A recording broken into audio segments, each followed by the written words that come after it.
ধুয়ে শুকিয়ে নেব। তারপরে একটু মাটি নিয়ে গোবরের সঙ্গে মিশিয়ে একটি মিশ্রণ তৈরি করে তার ভিতরে মিশ্রণটির ভিতরে বীজগুলো দিয়ে একটি গোলের আকৃতি দিই।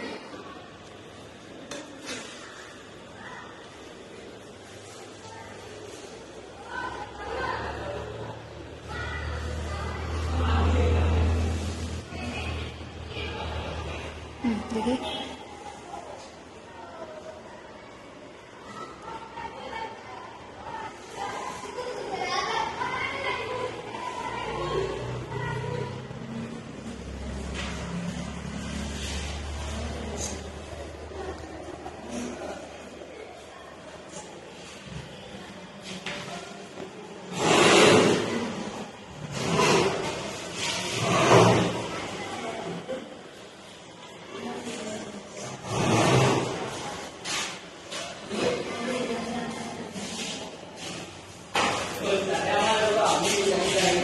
এইগুলো হলো বীজের বল, যেগুলি এখন শুকিয়ে নেওয়া হবে।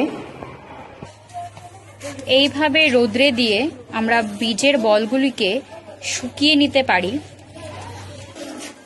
শুকিয়ে যাওয়া বীজগুলিকে আমরা অনেক দিনের জন্য নিজের কাছে রেখে দিতে পারি এবং যখন আমরা যে কোনো দিকে বাইরে ঘুরতে যাই বা যে কোনো জায়গায় আসা যাওয়ার সময় আমরা বীজগুলোকে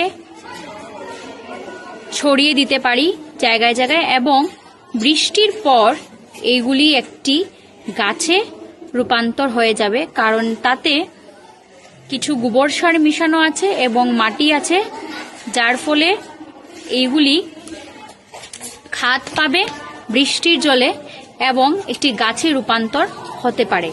প্রত্যেকটি বাচ্চা স্কুলে যদি বছরে 100টা করেও এইভাবে বীজের বল বানিয়ে নেয়, তাহলে আমরা জীববৈচিত্র্য রক্ষা করার জন্য অনেকটা